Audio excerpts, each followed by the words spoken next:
He also said that every generation needs a revolution, Jimmy. The American dream is just that. Just a dream. War is a continuation of politics, only by other means. Politics is a continuation of economics by other means. This is our bank. This is our war. And this is our plan of attack. Banks have become an essential threat to our democracy. So consider this justice. Thank you for listening to Revolution Radio at freedomslips.com, the #1 listener-supported radio station on the internet. Please help support this station so this battle can continue forward. Revolution Radio!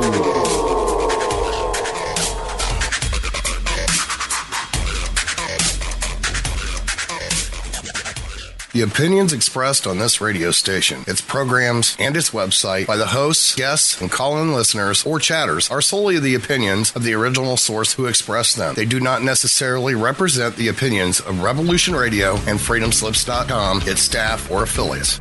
You're listening to Revolution Radio, freedomslips.com, 100% listener-supported radio, and now we return you to your host.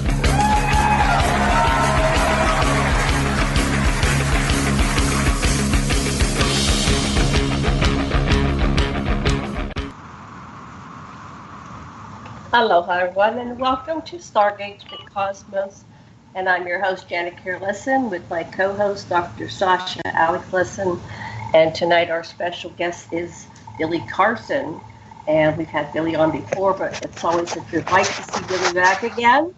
And on this show today, we're going to discuss things like the credibility of the Emerald Tablets, the real age of the Great Pyramid and the Sphinx, and the advanced technology that was used in ancient times. We're going to talk about Atlantis, was a global civilization, and more. So there's a page up on aquariumradio.com for Billy Carson, and I've got links to the past episodes that we've had with Billy.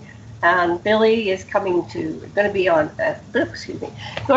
be presenting at Contact in the Desert this coming weekend, next weekend, coming up, first weekend in June, and so are we, Janet and Dr. Sasha and I. Are we going to be on a panel together? I'll ask. I don't think so. I think we're going to be on a different panel. Sasha, what would you like to say? Billy, we're really glad to have you on. I don't know. Am I coming through, Janet? Yes, you are. Loud and clear. Okay, yeah. It's like some of the things that you do that I really like is how you've got an organization that gets data for you, and you've got information and pictures and stuff other people don't have, and resources to gather them and put them together. And so I can't wait all the subjects that Janet just mentioned to hear what the latest is. Great, man. Thank you. I'm glad to be back on here. Yes, well, we need to have you more often. But do catch us up. It's been a while since you were on. I was looking, I think the last show was April of 2017. So it's been over a year. Wow, time does fly. So catch us up on your life, what's going on. We have a book out, and then we'll go to your research and the topics that you gave us. Great. Yeah, it's been a while since I've been on. It's been, but time does fly. I tell you, Father Time has never lost a battle. We're just moving on here. Since the last time I came on, I've been on many more episodes of Gaia TV with Ancient Civilizations, Season 1, and now going into Season 2, Deep Space, Season 1 and 2, and also been on Beyond Belief with George Nuri, now 3 times, which the most recent episode to me is the best. And just really been excited about that. I also wrote a book called Compendium of the Emerald Tablets, which is in pre-order right now. The book is done and complete. It would have been out already, but there was an issue with the formatting, which they had to go back in and redo, because the first 300 copies I'm autographing and sending out directly to the people. So those went in a matter of just days. But we're just waiting for my next sample to come in so I can approve it and give it the stamp of approval so they can go ahead and get the production going. But the book is definitely done. So Compendium of the Emerald Tablets, which is basically I go through the tablets and I break down the different information in there so that people can understand it and find out what some of the esoteric wisdom is, understand what some of these words mean so they can understand that it's talking about this or that, whether it's technology or spirituality or reincarnation or whatever it is. So I kind of chop it up into pieces, break it down, and then towards the end, I have the entire, all of the tablets in there, and they just read it clean straight through. So I'm pretty excited about that. I think it's going to be an eye-opener for a lot of people. I think a lot of people are going to be very excited about it. And my throat's a little bit drier. I had an asthma attack a little earlier from the pollen, so you got to excuse my voice. Oh. Yeah, I've had those. Yeah. Oh my goodness, it's crazy. We'll just work our way through it. Sorry about that, but. Oh, that's okay. That's fine. I'll be okay. Okay. But yeah, so I've been through that, and also I've done. I have a record label. We do conscious music. I did that because I wanted to reach out to the youth and be able to get more people involved in researching by encoding the music with lyrics that talk about ancient aliens and emerald tablets and Anunnaki and everything else. And so far, it's been doing very well. We've got now 4 songs that have hit the charts. 1 song on the charts right now, and my own album came out, which is primarily myself, which is composed music, is now doing also phenomenal. So I'm pretty excited about all this stuff happening all at once here. Wow, exciting life. Yeah. And then you got this conference, and then we've got another Mars conference. Are you coming to the Mars conference again this year, right? In September? I'll be out of I think I'll be in Australia for that while that conference is going on. Oh, you will be. Yeah. I'll be that was already pre-booked from a while ago. I'm going to a partially uncovered Egyptian temple in Kariong 9 in Australia. Oh, wonderful. Yeah. And so this is a real Egyptian temple. So, yeah, it's been there since super antiquity. Thoth is actually carved into the granite over there on the ground, and the hieroglyphs there go back many generations and depict the story of this what looks like to be a mother type of a UFO with little UFOs coming out of it. It's one of the stories that I want to really document. Supposedly, according to the people, this thing actually had an explosion in the sky and all the little UFOs came out of it. But the thing that made me really catch on to this story was that when I learned about the story back in 2012, there in the hieroglyphs, there's a story of 2 brothers who went there, and one brother got bit by a snake and died. The other brother tried to save his life, couldn't, ended up mummifying him and taking him back to Egypt. But when I got to Egypt in 2014, the story in the hieroglyphs of the brother returning with the son returning with the brother from Egypt was in the glyphs at Abydos. And I said, oh my God, the story actually ends here.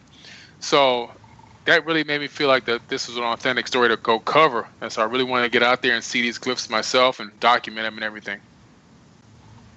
Yeah, this is like the next chapter in the most famous glyph from Abydos. Shows a helicopter and a boat and an airplane, and it's so totally beyond modern editions that there has to be the story, and I think you've got the next chapter of it going.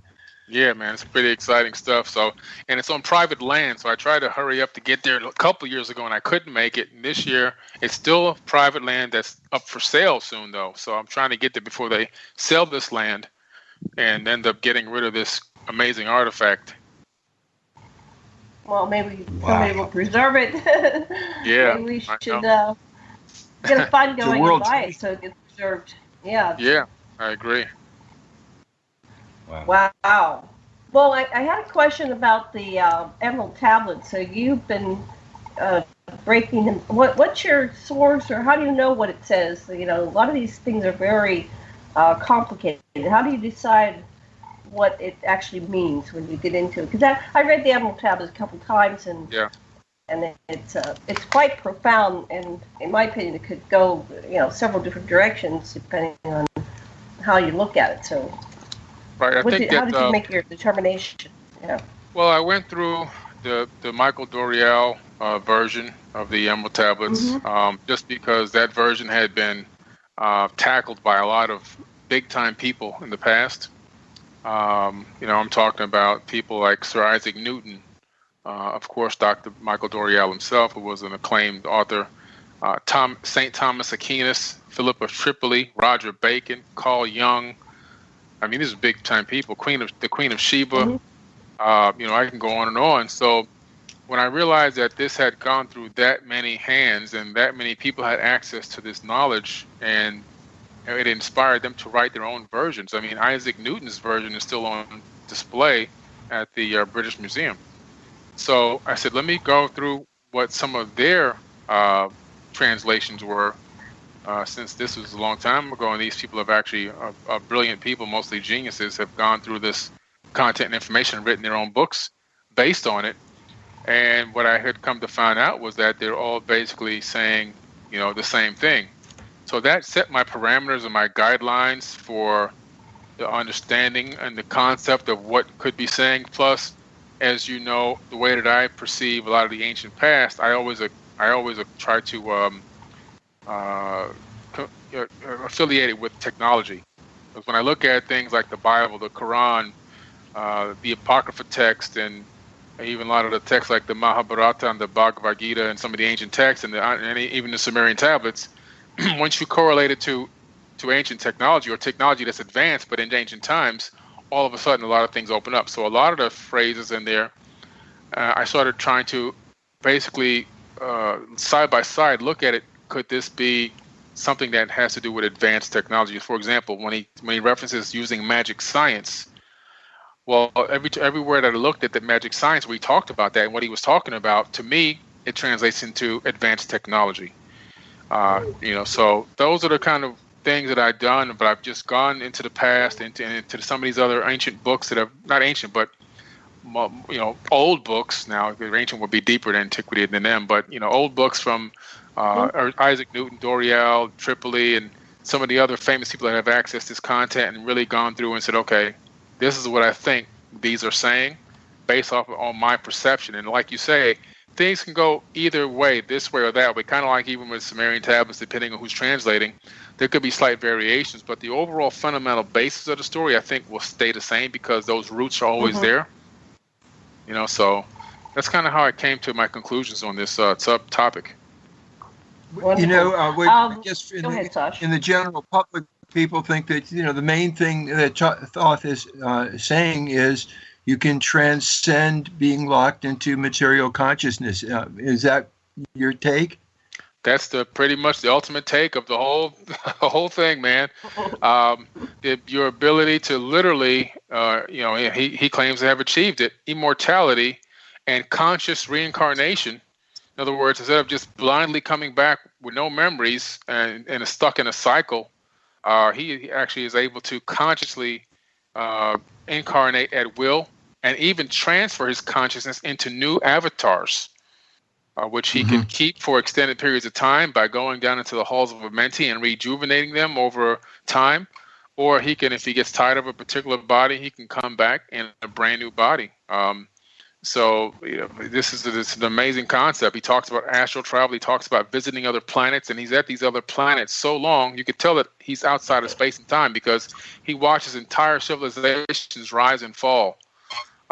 So he's obviously outside of space and time at these points when he's talking about these travels that he's taken to other planets and worlds all over the universe. So it's an amazing story and it's an amazing concept, and I really do believe that it's possible based off of now my own study, my own spirituality, meditation, and everything else, that some people are stuck in this never-ending cycle of reincarnation, blindly unknowing what's going on because they haven't learned their lessons, they haven't achieved ascended master status or achieved a higher level of consciousness, and that they're blindly just continuing to come back over and over again. And I feel that some of the paths and some of the things that I'm on right now potentially could allow me to avoid that cycle and get out of this loop and be conscious of where I go.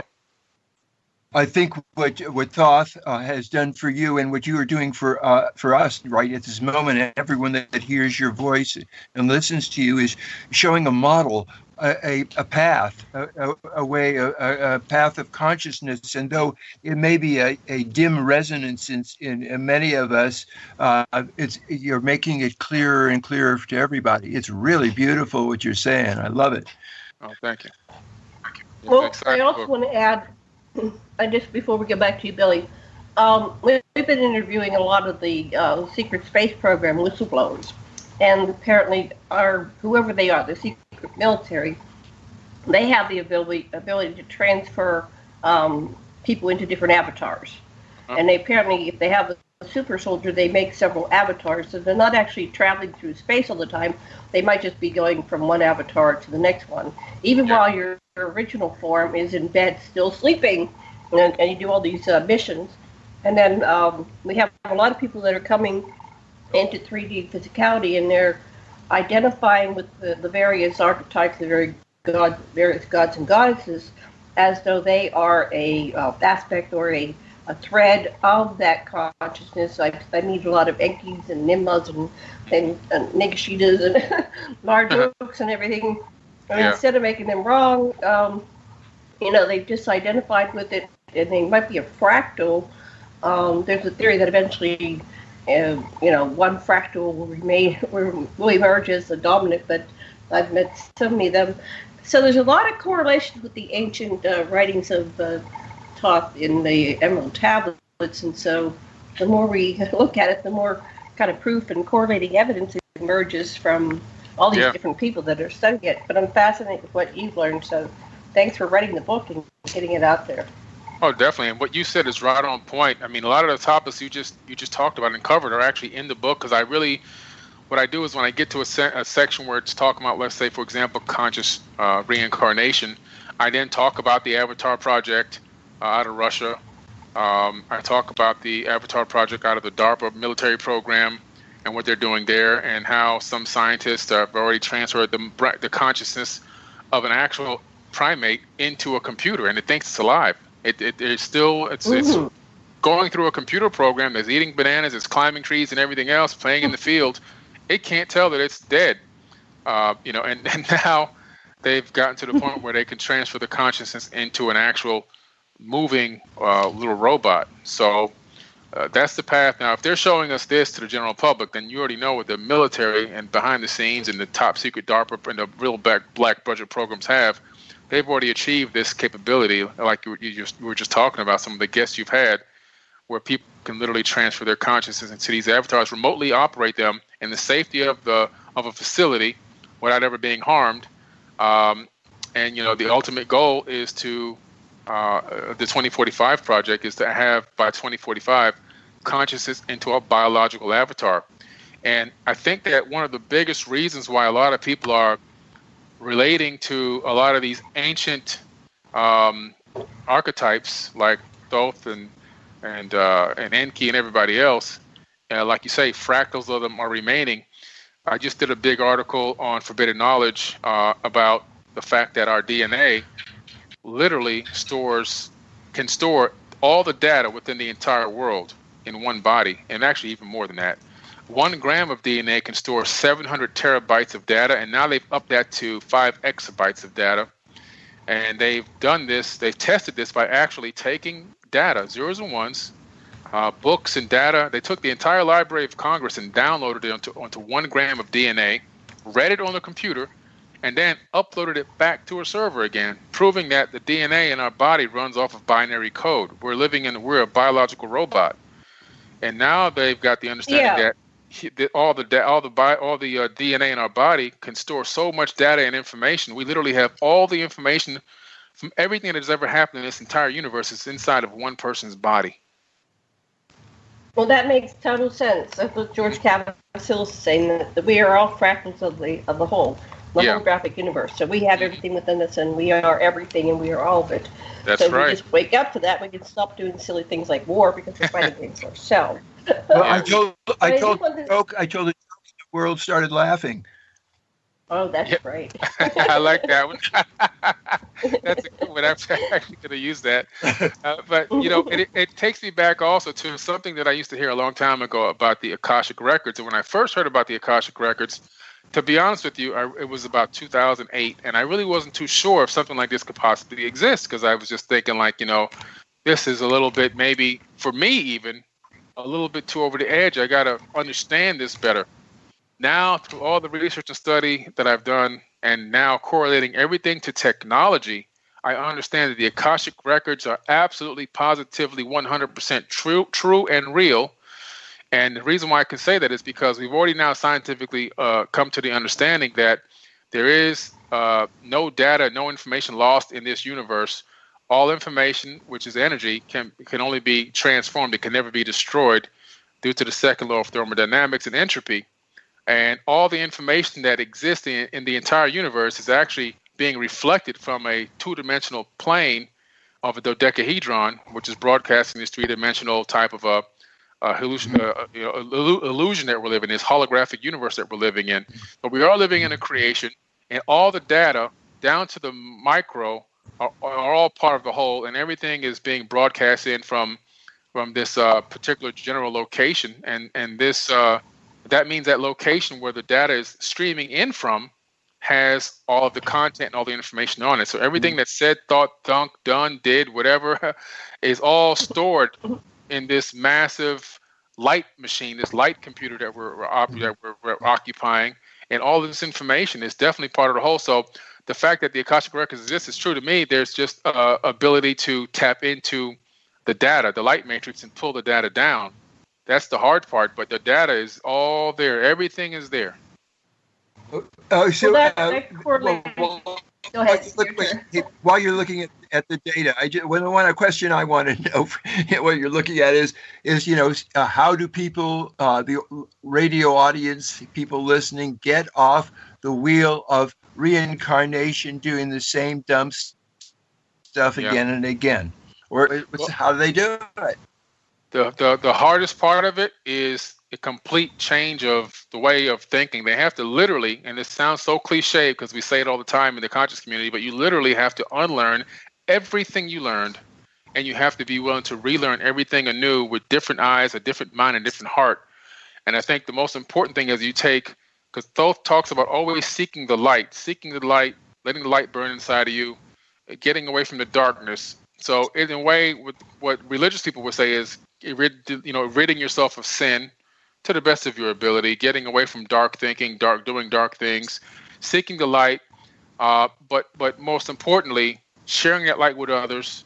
And then once you start sharing it, you now are both the student and the teacher. So you've heard the term before, when the student is ready, the teacher will appear.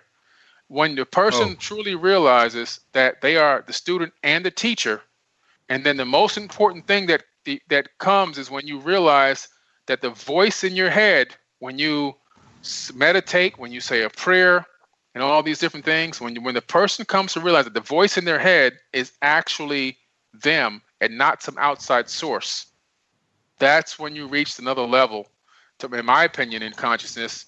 And when you put love with that, everything else opens up, because now you're going to treat animals with respect. You're going to treat your fellow person with respect.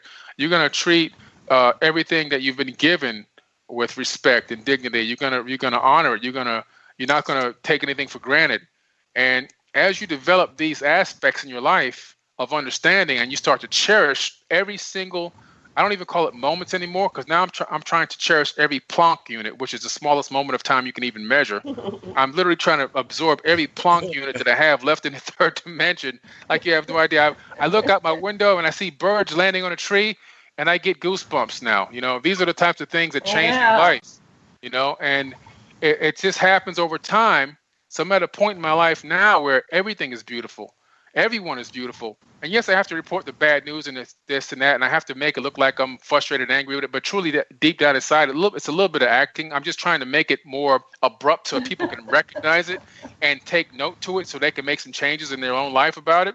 But in true reality, when I see everything going on, I have to realize everything is an aspect of myself. Even now on this call, I'm talking to myself. I'm not talking to your wife. I'm not talking to anybody of the viewers. And from your perspective, you're talking to yourself, and so on, because we're all part of the whole. So when you come to all these realizations and the beauty of the whole creation that we're living in, and how it was masterfully set up, and the technology and the creativity that came to send this consciousness stream in here that has the ability to evolve and move on its own, I think that's part of the biggest thing, that understanding that will allow you to wake up enough inside, that burning bright light in your pineal gland, that will allow you to realize and recognize that you can literally break this cycle of blind reincarnation.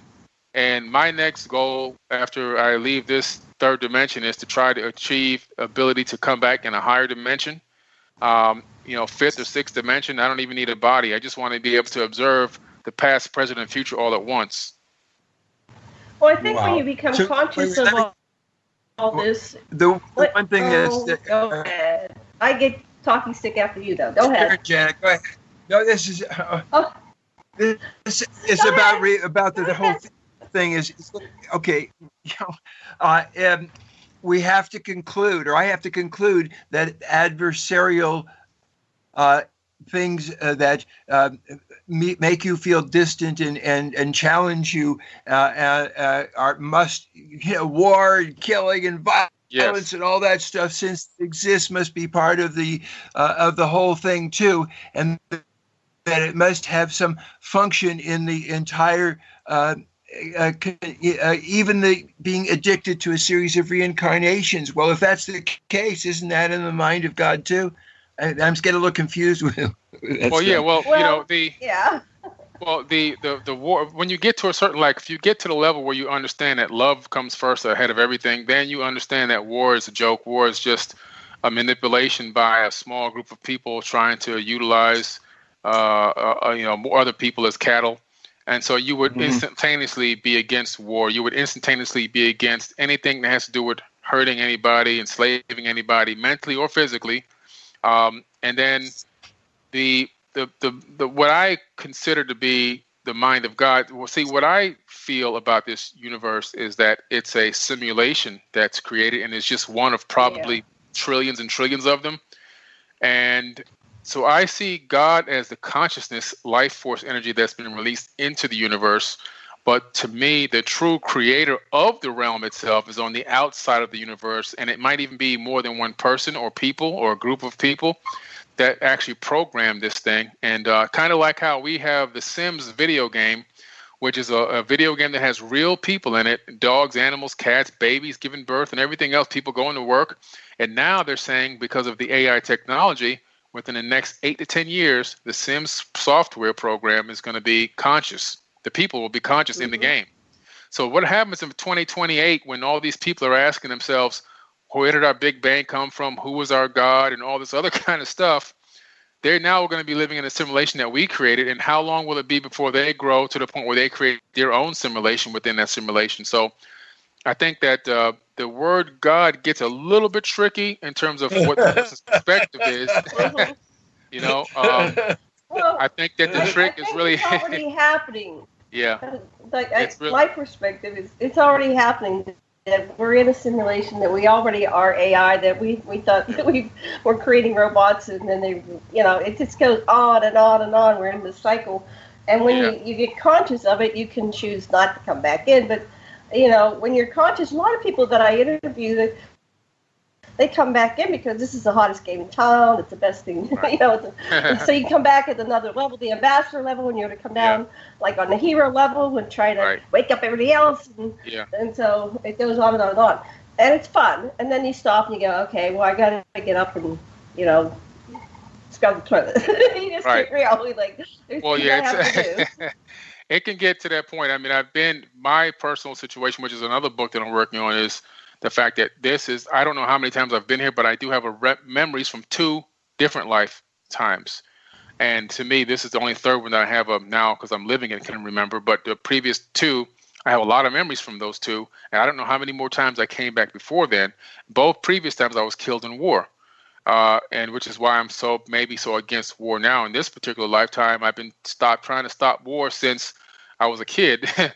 Into talking against wars and fighting and everything else, and trying to open up people's eyes up to the fact that these wars are totally useless to the people that are fighting them, because they're being caused by people who have no care for you whatsoever. You're just an expendable piece of biological tissue. So in a way, you're right about that. And so that's kind of the path that I'm on. I just feel like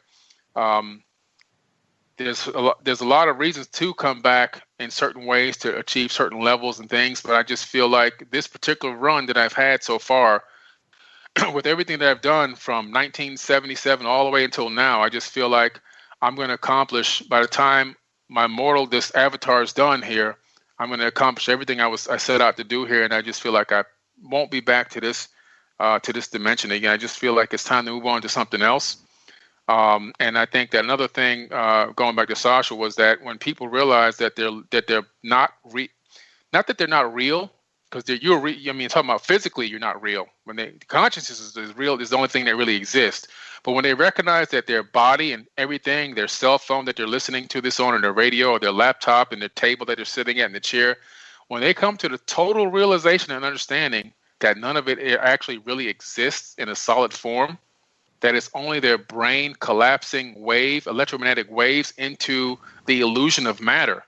When they come to that realization, that's the biggest realization that somebody can come to understand that this whole thing is just a gigantic software program, and the next frame happens when the brain needs it to happen. In other words, outside of my front door of my place doesn't even exist as a solid entity or solid items until I walk out of my front door and look out there. Then they're there. Just like in a video game, when I get to the next screen creates all the different things that I need to have in the next screen of that video game. And when people come to the total realization that that's the level we're on, we're living literally in a complete simulated system, I think that their eyes will be completely awakened and open to understand that this is just a testing ground. Well, that's what happened. I'm an experiencer as well as a researcher, is that when I would get to different meeting places or, whatever, it would just manifest. And whoever assembled, we were simultaneously manifesting something that worked for all of us. We would have our gathering or meeting or whatever shared experience. And then once we left, it was not there anymore. And so when people say, well, tell us about the craft and this and that, well, we just kind of made it up for the moment. They don't understand that. But and I just wanted to add that one of the realizations that I myself and many of the experiencers are coming to is that we are multidimensional beings simultaneously existing in many planets, areas of existence in many forms. So when you talk about not coming back here, well, there's part of you this and back here, but there's part back here, and you're everywhere and everything. So when you get to that level of realization, then you're totally in the driver's seat, and you can do whatever you desire to do. Yeah, and so you made a when good you get point. to that point, we all chose to be here, so we're no victims. And we all chose to be here, and I think part of why we chose to be here is to be on this radio show and to go meet a contact in the desert and perhaps take this whole disclosure movement to a higher level, because there aren't a lot of people on the planet that can talk at this level this time. But I know there's a lot of people, but I just haven't met them. And so we can up-level all of existence by sharing this cohesive field that we're co-creating here. And I hope people are getting it out there instead of scratching their heads. But I think that the potential is there in everybody to get it. Go ahead, Sash. Yeah. Well, just the past lives of being a soldier, and now a prince of peace. That's the other side of it. That your mission now is to complete the peace that you're spreading. And you're doing it. I got you.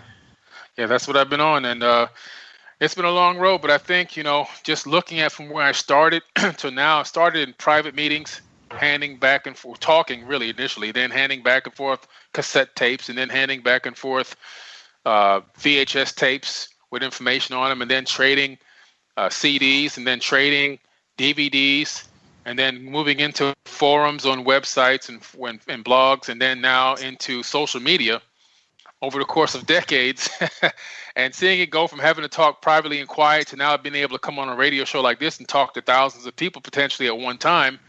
I could say that, all of our work cohesively has been, taking effect and actually doing very good. I mean, between you guys, myself, and many others, we've been able to really open this thing up and get to a point now where people can openly talk about this stuff in different forms, in different ways. And even in public, I hear people talking in restaurants now about aliens and UFOs and everything else. So it's getting to a critical mass point where I think eventually there'll be a critical mass of awakened conscious people on the planet. They'll be open to receiving the true reality of what we're living in, who we are, how we are really truthfully multidimensional beings. And I'm glad that you brought that up, because one of the things that I talk about is the fact that people don't realize that we are what I call quantum walkers. And I came up with that term on my own, and then I said, I wonder if that's a real term. So then I went to go research and look it up, and it's actually a real quantum mechanical term where you have particles that are in two quantum states at once. And the human brain, actually scientifically proven, has the ability to phase shift some of the molecules and nerves in the brain, actually phase shift out of this realm into another realm, and scientists don't know where they go, in and out, back and forth. So that's the quantum link. That's where we're multi-phasing. We're linking with our quantum doubles on other places, other planets, other dimensions, maybe even in other universes. And so that, like you say, is one of the things that makes it even easier to maneuver once you have the conscious ability to move around, like Thoth talked about in the Emerald Tablets. You can just literally jump from avatar to avatar that already exists because you're quantumly linked, kind of like quantum entanglement, and move forward and back and up and down and everything else in space-time with no problem, with total ease. A lot of this stuff is scientifically proven, but people don't correlate it to the human body, the avatar, and the human mind, and being able to achieve these types of things. They just think that you're born and you die, and that's the end of it. But it's a whole lot more to it than that. Wow. I totally get what you're saying, and it's amazing. And I don't know how much people will Robert was saying, but let's get this out there. I used Tantra to start going through the cosmos, and I can't get into it too much because it involves sexuality, but basically as a in female form, there's a Stargate in each one of us, but I was able to access my Stargate through the orgasmic energy and potential of the female getting into that ecstatic, non-stop state of orgasmic energy and being able to go out of my body and project. And so there I was traveling like Toth was saying, and through the cosmos and zooming out to the universe, and I eventually made it all the way to the singularity oneness, and I symbolically high-fived with God, so to speak, reconnected. Nice. Didn't go back and stay there, but just said, hi, yep, okay, got it. I'm going back to tell the others. So I know the way, but how do I translate that into the rest of the world? But if I can do it, anybody else can, and other people are doing it. So there's several, there's many different ways actually to achieve it. To, astral projection and getting out of the body and things like that. People use so many different techniques that I've studied now, looking at different type of civilizations all around the world, whether it's chanting, whether it's meditation, through tantrum, the way that you did it, there's so many different methods that can be used to get into that mental state where you can actually project out.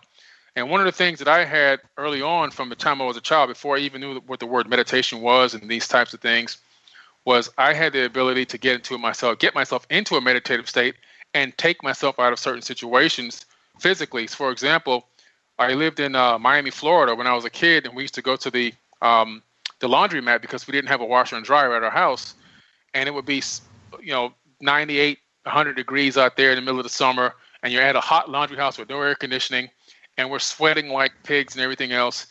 So I would literally, I'm only 7 years old now. I go in the back of the wash house, and I sit down outside on the hot concrete, and I said, I'm going to remove myself from here. And so what I did was I went into a meditative state on my own with no teaching, no anything. And I said, I'm going to envision that I'm in Alaska. I'm in a very cold place with ice all around me, and I'm going to take myself out of here. And by the time I got done with that, my first ever meditation, when I came out of it, my skin was cold to the touch, sitting on 90-degree, 98-degree pavement. And I knew from then that there was something special about that. So I began to experiment and practice with it more in other situations. And I had discovered that I had this ability to not only remove myself physically from situations and put myself in other places, but I also had the ability to I don't want to call it stop time, but spread time out in certain situations for myself. So that was something that I discovered early on, and also see geometric patterns within the meditation, which some people takes them a long time of really learning and studying to get to the geometric pattern stage. But I was seeing geometric patterns also already as a child in meditation. So I had those abilities from early on, and I just continued to work on them and perfect them on my own, and started reading a lot of books from back then and studying and just improving and improving and improving. So it's something that's in every single person. It's not that I'm special or anything else, or you're special.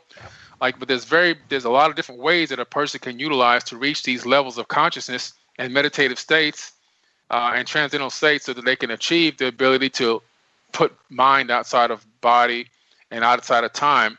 And even like when I got into remote viewing, which I studied with Major Ed Dames directly, that took me to another level, and I realized how much more there was even out there. So there's so many ways to get to these points, and if people would just try to start looking into them and tapping into them and finding the best route for them, they'll discover that the human body has a lot of capabilities. The human mind has a lot of capabilities that they never thought was possible. Yes. Yep. Wow. Sash, question, comment? Well, awesome. I love what you're saying. Just keep your free flow as the ideas come to you. Shift about and just say whatever you think is most interesting right now. Okay. Yeah. Well, I just wanted to add, when we sometimes we're in trauma, you're in a car accident or something, and it slows, the time slows down, and everything's in slow motion, and it's yes. How is this happening? And so that's happened to me a couple of times where, like you said, you were able to slow down time, so to speak. So that's phenomenal when it happens. You can often make decisions that save your life when you slow down time. Exactly. And you know what? There was a scientific study. This was back in it's 2018 now. This must have been back in the late 1990s. There was a show, early 1990s, there was a show called That's Incredible, I think it was, that used to come on. And it would show these incredible things. Yeah, remember that show? Okay, right. So on one of these episodes, they actually took people and put them on this roller coaster. And one person would be blindfolded and one person wasn't blindfolded. And somehow they were able to get one person a little bit more scared than the other. And they had a way of testing how much time the person thought went by versus the person that was more frightened and the person that couldn't see anything. And it ended up being that the person that was more frightened and could see everything, time actually moved slower for that person than the person that didn't know what was really going on. So that again proved, and this was a scientific study that they had duplicated, that had been done many dozens of times and was peer-reviewed science. That's what really enticed me about it, the fact that it was really a real scientific experiment that they were just putting on TV for everybody to see, that proves that time really does, in the mind, slow down for a person that's in trauma, in a state of trauma, like you just said. So everything we're telling people, it's not that it's magical. This is stuff that we're already capable of doing instinctively, but when you can tap into it without usually having to be frightened or horrified or everything else, you can just tap right into what your body can already do. That's when you're starting working on becoming an ascended master, and that's what it's really all about. The function of fear is focus. The function of fear is focus. Yes, exactly. And I think when you then realize, okay, well, fear is an option, fear is a choice. So if fear is a choice, now I can instinctively choose on my own. I can decide on my own when I want to tap into this energy or this power source or this ability without having to be frightened. And that's when you can now move into different realms of your mind and operate in different ways. I think a lot of people don't realize how powerful the brain has millions of magnetite crystals inside of it. And these magnetite crystals are sending and receiving data 24 hours a day, 7 days a week from everywhere. Birds have them, tortoises have them. A lot of animals have these magnetite crystals, and they use them to navigate the planet without ever having reading a book or a star map. And we have the same magnetite crystals in our brains that allow all these animals to do these amazing things that we can't figure out how they're doing them. We have the same technology already built into our heads, but we're just not tapping into it. Yeah. So it's amazing stuff. So even Thoth talks about, in the Emerald Tablets, he talks about manifesting matter out of frequencies and sounds, out of nothing, out of the ether.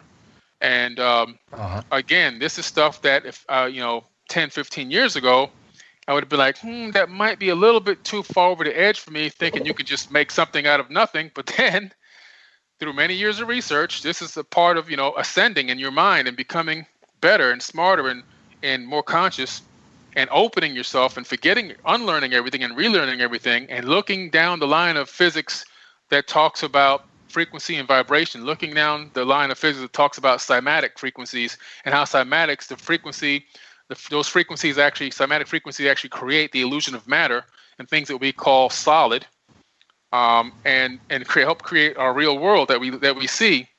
You combine the cymatics with the conscious intent, and now you have creation. And then you go further and you go into, now scientists have just for the first time converted light into matter. Not too long ago. I mean, this was just probably, I think, a few months ago. They converted light into matter.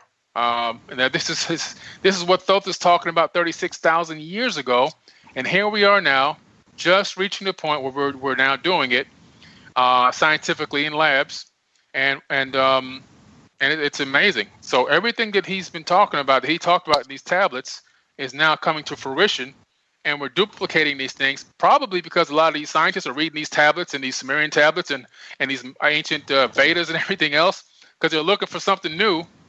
And they're probably testing out a lot of these theories to see if they really work. And I think that they're coming to the reality that these things are so real and actually work. Here you go. Physics.org. Scientists discover how to turn light into matter after an 80-year quest. It's been longer than 80 years. They've been trying to do this, so they finally done it.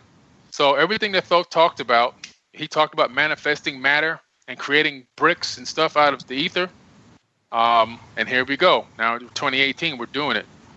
Maybe not to his level yet in terms of general population. I'm pretty sure the military has a whole other plan for that.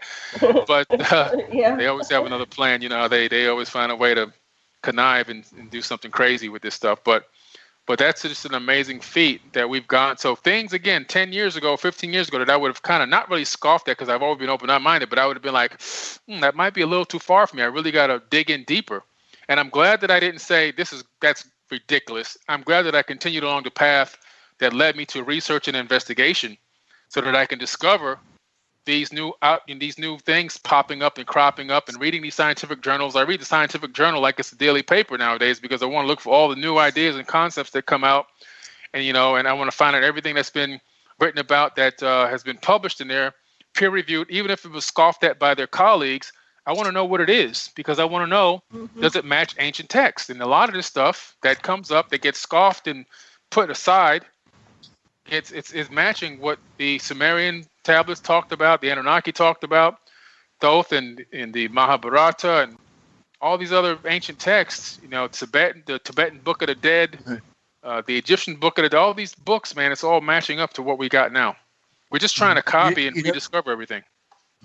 What I'm hearing is you talk with enthusiasm, having studied and embodied this Thoth stuff. And you could just as well account for the thing saying that the archetype, or the Thoth, is embodying himself in you now, right. And you are his spokesperson or an aspect of Thoth. Yeah, you said it, man. I'm glad you said that's an amazing statement you just made. You know why? Because I was just telling somebody earlier, because I came up with this album with Donnie Arcade called The Return of Enki. That's the name of the album. It's out right now. It's actually doing very well. Wonderful. Yeah, thank you. And somebody said, I can't wait for Enki to come back. And I said, he's already here.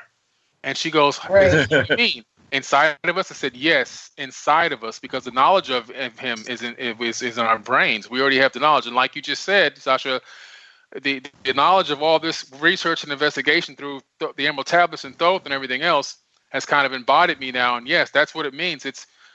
That's part of, sometimes I think, the conscious incarnation, or the transfer of some of the consciousness, because consciousness can be split up into trillions and trillions of entities. So there's no limit to how far it can spread and duplicate itself.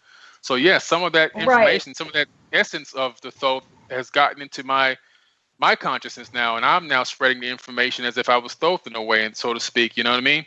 So it's a pretty interesting statement you made. Yeah. Well, I embody Nima. I totally identify with Nima, and sometimes when I get into these ecstatic states, I can channel her and So I mean, I'm not really a channeler, but it just comes through, right? It's like I can go totally into space. I wanted to just add some things to what you said, because there's a lot of profound things that's being said here today. I have a friend. Okay, first of all, I mention the Michael Newton Institute. They've regressed 40,000 people or something like that, probably a lot more by now, with thousands of therapists all over the world, into the life between lives phase. And people that are in that phase, and this is recorded in their 5 books, is that they manifest things from higher levels of non-material existence down into physicality, into 3D physicality. So that's one of the things. And so A.R. Borden, who was here and attended all the meetings, and he died in 2013 or I think something like that. Or he disappeared in 2013. He told him, the story is that he's dead, but we think he just had to make himself scarce because he was. Yeah. But he was saying that that we have ways of, it's called LERM or something. Karen Patrick knows. She studied with A.R. Borden, so did Michael Lee Hill. So we need to interview them on how you bring things from non-material into physicality. And then I had a whistleblower that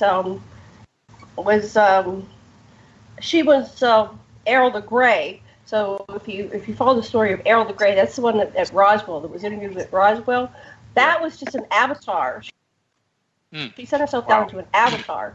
And everybody said, "Oh, you killed Errol the Grey." She goes, "No, I just left." She basically was part of a crew that delivered 5 craft and 5 critical points around the Earth. And they were taken in, humans believed it was a crash, but they were just Trojan horses, and they were taken inside all the government installations. And so they, it was part of their studying humans. And anyway, she said that isn't just an avatar, and she called it a doll body. And then another whistleblower said that one of the main reasons that human beings are so important is that we have the metagene, and we are able to manifest with our thoughts. Now, the powers that be in the Illuminati dummy us down, so we can't use our natural abilities. But it's inevitable that, a lot of people are manifestors, Yeah. Yes. And other people go, "Why aren't you dead? Why?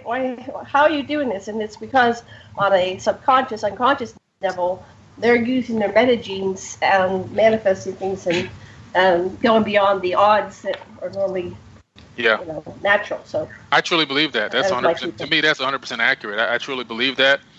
That's right on point. I really do believe that, because everybody has the capability to do it, but because of being dumbed down and being put into this matrix system, they operate on the matrix programming code versus their own meta code, which can supersede that code and literally break the matrix. You can literally break out of your own little mini matrix and alter your own reality tunnel.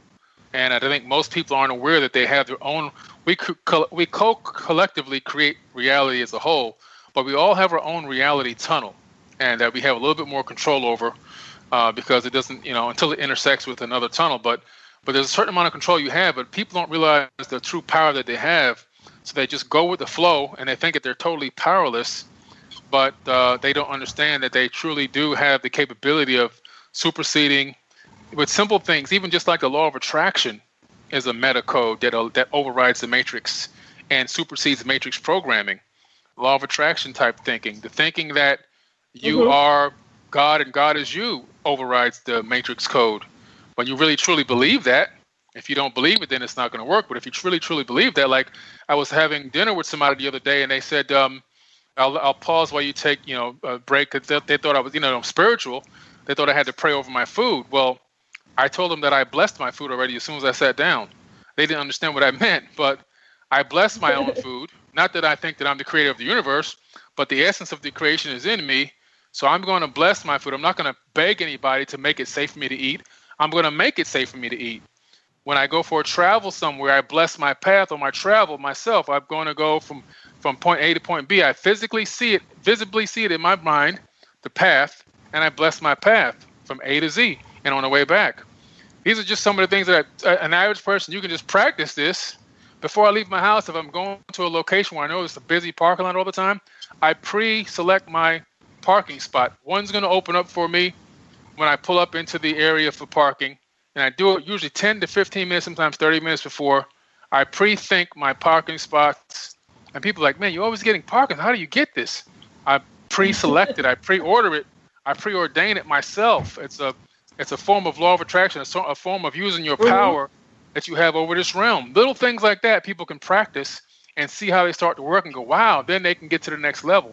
But if you don't know those things even exist, or you don't even think you have the power to do it, so many people are praying to a God that they believe is there, and from a position of begging and not having and being totally powerless. And from that position, they don't have the capability of syncing quantumly with the source energy. The source energy doesn't read that type of programming. That's matrix programming. So if you're begging and pleading, oh, please, I need to pay my mortgage, and oh, God, please help me, this my kid's in the hospital, and oh, so forth and so on, and I can't make my car payment, that doesn't work with the source energy. That source energy doesn't read that code. That's matrix code. That's mind control code. You have to go into the power code, the meta code. You have to supersede that. And when you go above that, now you're talking the power. You're talking the language of the power source, the matrix source. I mean the God source. You're talking the language of the source energy. That's what Hold people have that to get. thought. We'll be back after the commercial break. We'll be back in 5 minutes.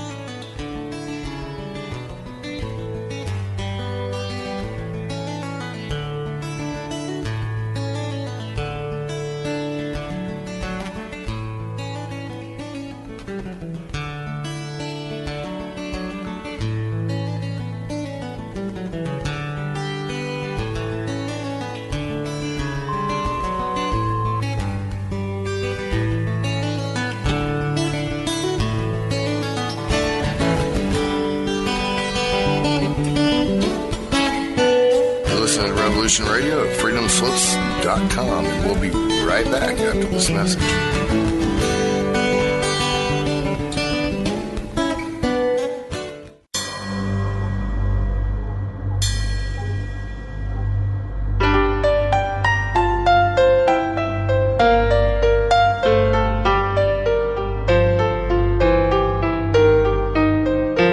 Did you ever feel that things were not quite right? That everything was just ever so slightly askew? Do you have, to paraphrase Morpheus, a splinter in your mind? If you're interested in hearing the latest information about UFOs, the paranormal, ancient cultures and structures, monatomic elements, longevity, fantastic discoveries in science, downloaded to your brain, then tune into us. Hi, I'm Dave. And I'm Mackie. And we are Shiny Side Out, Sundays 2 to 4 a.m. Eastern. See you then. Revolution Radio, freedomslips.com. You don't need to expect us. We're already here. Join me weekdays for my new show, Tell Chris Joe. This is going to be a problem show brought to you live from Kensington. Thursdays, I'm dealing with hot topics, heated debate, what's new around the world, and ring-ins to discuss listeners' problems and offering considered and heartfelt solutions. So join me, Chris Hart, for Tell Chris Joe. Stop what you're doing, grab a cup of tea. I'm coming live from Kensington. Relax, let me entertain you with a coffee bar online. Listeners' very personal problems. So that's Thursdays, 2 p.m. in the afternoon, Revolution Radio, freedomslips.com. See you there. It's going to be lots of fun.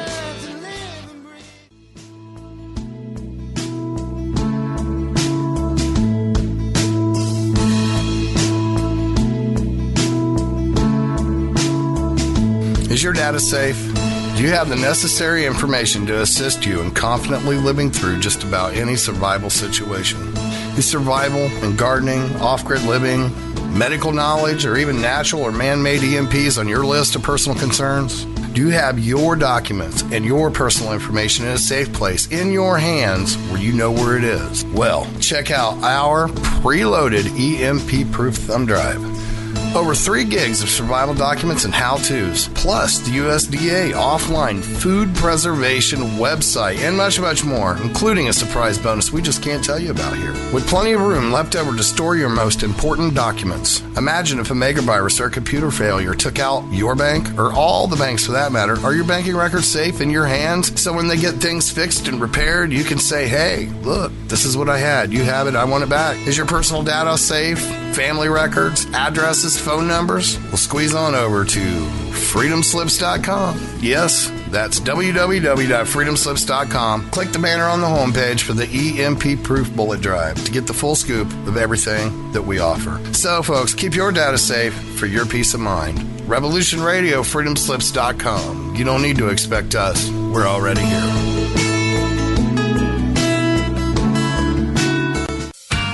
Looking for a nightcap to fill your listening needs? Come join us on Spaced Out Radio with me, Dave Scott, right here on Revolution Radio. Monday through Friday for 3 hours a night, starting at 9 p.m. Pacific, midnight Eastern, we will take you down the supernatural path. From ET contact to the paranormal and all of the spiritual, cryptid, and conspiracy stories in between. You can find us right here on Revolution Radio, at spacedoutradio.com, on Twitter at Spaced Out Radio, and on Facebook at Spaced Out Radio Show. Spaced Out Radio. It's a night of talk and interaction. Are you experienced? Let us play with all our toys and let us think. The opinions expressed on this radio station, its programs, and its website by the hosts, guests, and call-in listeners or chatters are solely the opinions of the original source who expressed them. They do not necessarily represent the opinions of Revolution Radio and freedomslips.com, its staff, or affiliates. You're listening to Revolution Radio, freedomslips.com, 100% listener-supported radio, and now we return you to your host.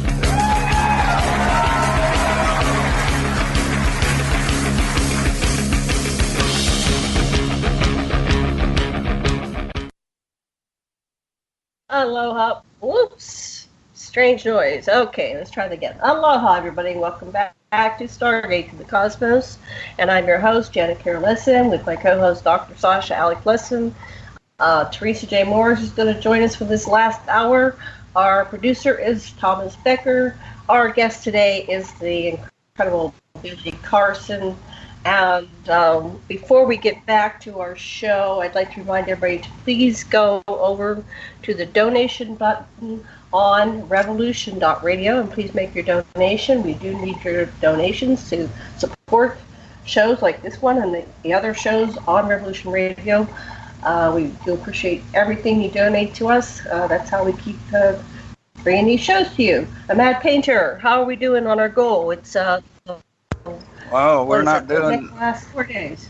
We're not doing real good. We got 2174, and we need 26. So, you know. All right, everybody. We really need them donations, please. Please dig deep. We only have a couple more days to the month, and we don't want to start the new one in the deficit. So please, please, please, pretty please. So before we went to break, I made a little note to ourselves. We were talking about with Billy. Billy was saying about how he. With his mind, does like a prayer and sets his intention and manifests parking spaces and blesses and has safe journeys and all kinds of things.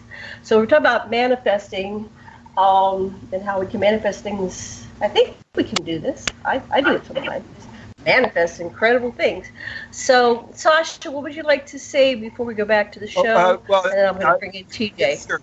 I just, let's imagine that what you manifested for your own lessons in life and your own growth is what you got right now. Mm-hmm. And that's a good start. Yeah, that's and a before great thing. you come on, Billy, I just want to welcome TJ to the show. Hi, TJ. Thanks for coming on board.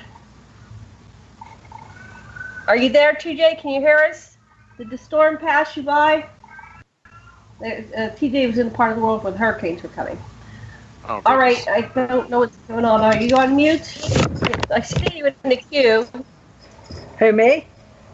Yeah, you. Hello. How are you guys? Are we on yet? Oh, Yes. Yeah, we're on. We're back after the commercial break, and I know you told me because you're a secret space program experiencer. You're in the military, U.S. military, and then in the secret space program part. And you were talking about the importance of humanity to the extraterrestrials because we can image, and bring things down to physicality. Can you explain that to people? What you explained to me previously? Yes, you. I'm talking to TJ. Oh, okay. I'm sorry. I'm sitting here watching everybody. Hey, everybody. Hey, Billy. Hey, what's up, TJ? And there's Long time no see. I'm glad to see you. There's a lot of noise coming from your thing, TJ. Can you hold your mic steady or something? Yeah. Wasn't ready to turn it off of mute, so I apologize. I had to run my doggies out. Okay, here we go. Nice to see you, Billy, Dr. Lessin, Ahmad, Janet. Okay, regarding what I guess you guys are talking about. No, I just got here. Okay, landing back on 3D planet Earth. Yeah, I had a storm for the second time show up.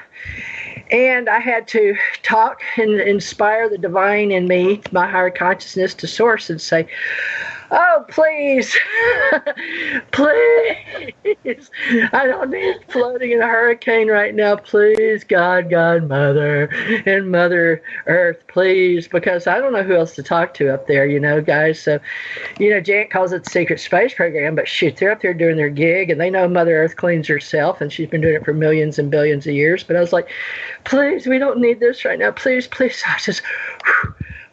And I'd pray and I'd meditate like a blind person, with my eyes closed. And I would just, please, for 2 days, I've been living like that, blowing.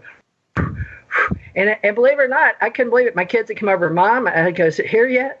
Well, look at, I had the window open. I was watching all the trees bend, which everybody can appreciate, watching trees bend. And then it'd be a little rain, and I'd pray more. And I'd send energy straight up to the universe. And please, Mother God, please, Father, help me, please. Please help me. I know I'll help. I'll help the world. But I'll do whatever I need to do. But please don't please don't put it away. And then the next day, okay, today, I said the same thing, because yesterday, remember, Janet, it was going to hit, and it was raining. I was like, we're getting ready for her. Sending the kids to get water.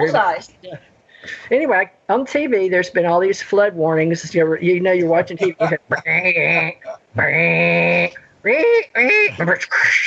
And then they're showing you all these warnings, right?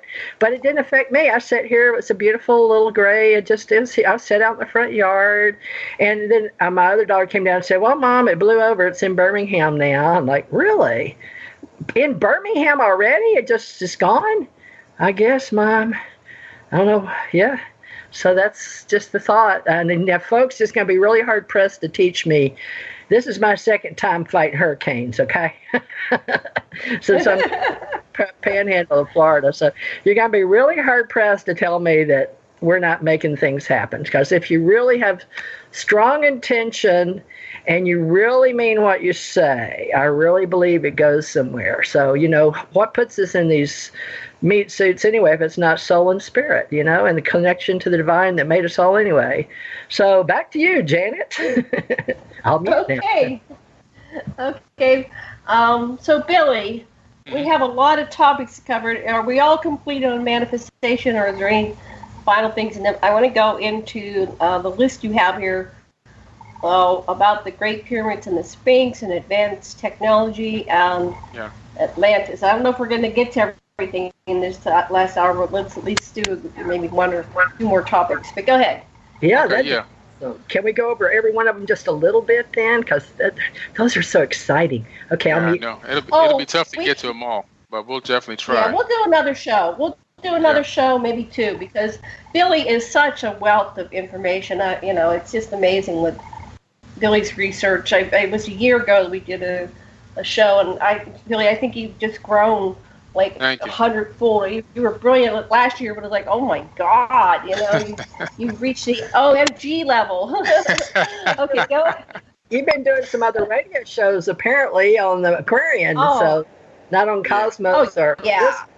All right, well, Billy, you've grown exponentially apparently since I've met you, so good job. I'm glad. And Dr. Lessin is always growing because I always see stuff every day, folks, on social media. He's a workaholic out there. So, Billy, tell us what you've been covering.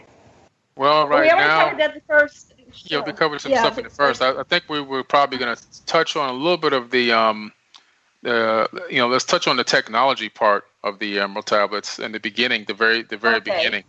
I think a lot of people would be surprised to know that this is referencing a lot of advanced technology. And while we're talking about that, we can kind of encompass the fact of the true age of the pyramid and the Sphinx, because that kind of wraps into it a little bit there.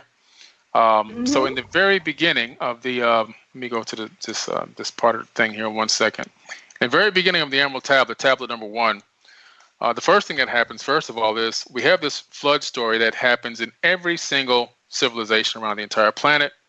And now we have a flood story in text that's supposed to be over 36,000 years old. And the Emerald tablet number 1 starts off with the Great Flood subsiding over the land. That's the first part of the Emerald tablet 1. The waters start to recede. People that survived were hiding in caves and in mountains. And now the waters have started to recede. And now Thoth is talking to his dad, Thothme, who's also Enki. And he's telling him to gather all of his crew into the ship and travel to the land of the hairy barbarians. And basically, in so many words, he's saying, help bring civilization back to the planet, but start in that location. And then from there, spread out all over the planet.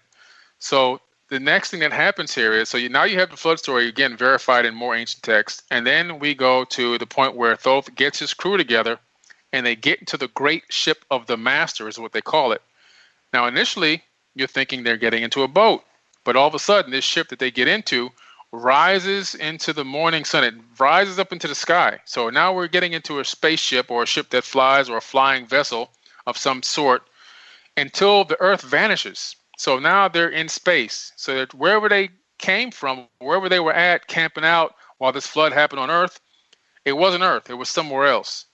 And then they travel to the land of the hairy barbarians on Earth. They come to the land of Chem, K-H-E-M, where we, as you know, we get alchemy and chemistry from. Those terms come from Chem, and which is ancient Egypt before it was called Egypt. And they descend. They see one of their old great temples beneath them. So this is beneath the descending ship, and descending back down to the ground, and then they land. So we have right there. We verified another great flood story.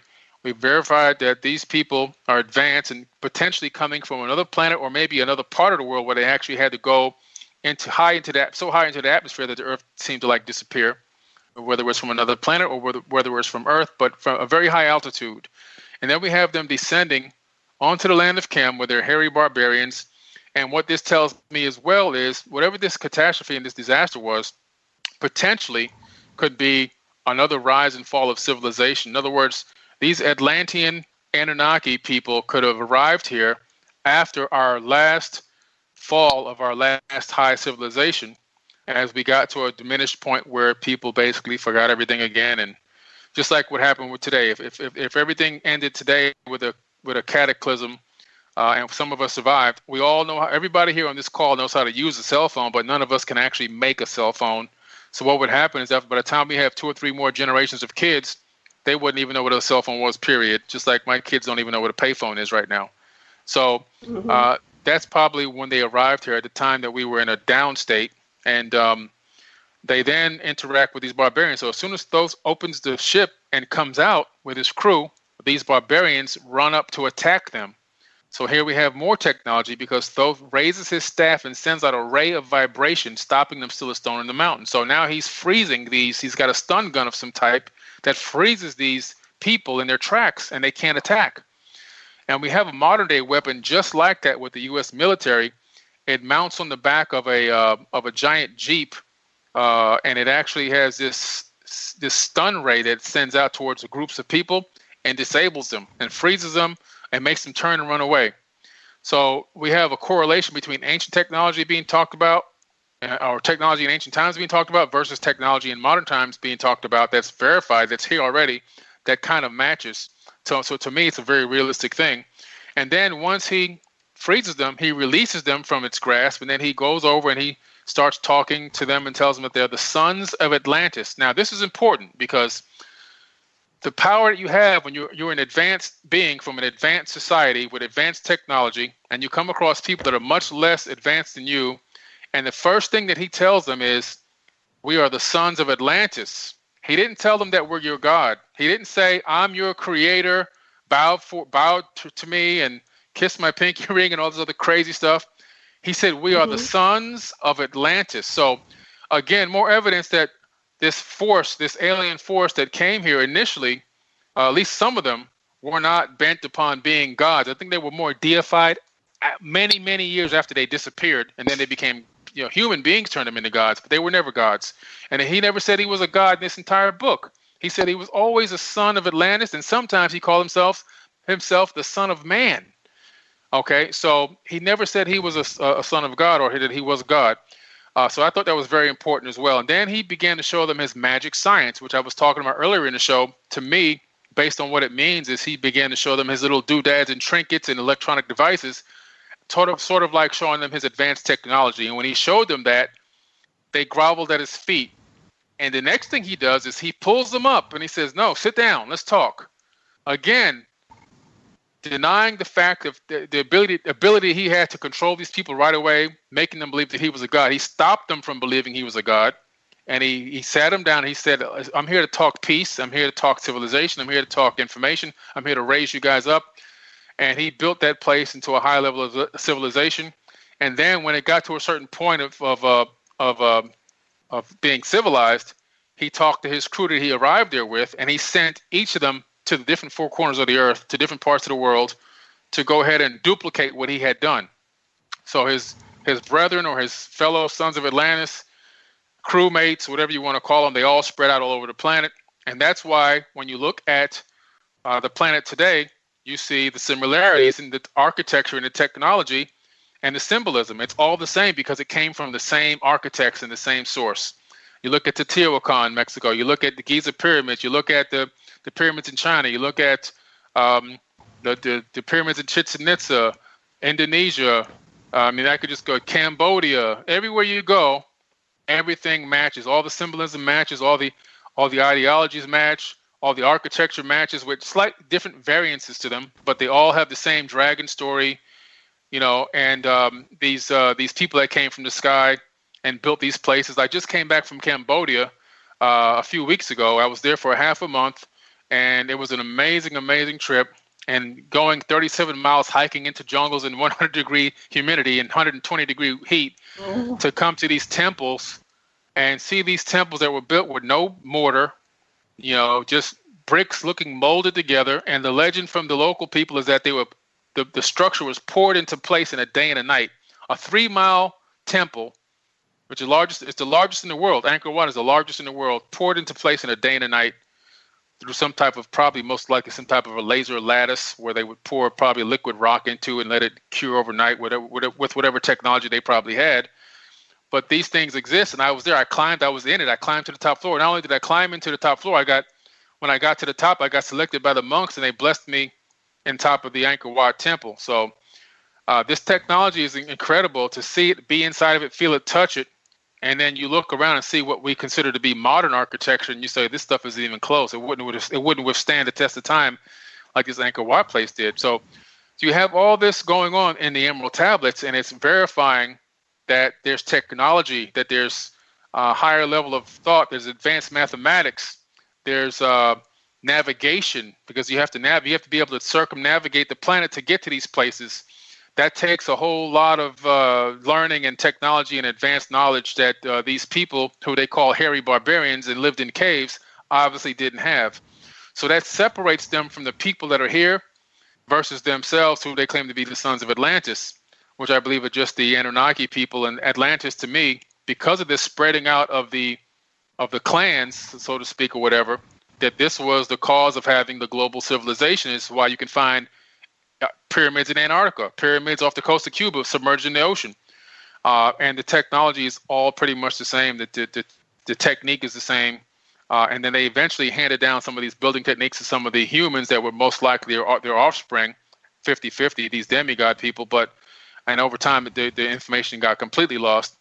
But it's there. And the fact that Thoth says also that he built the Great Pyramid, his exact words, I builded the Great Pyramid. So in every text that I've read, from every translation, Thoth always says he builds the pyramid. So I'm going to take it that it's probably really accurately translated.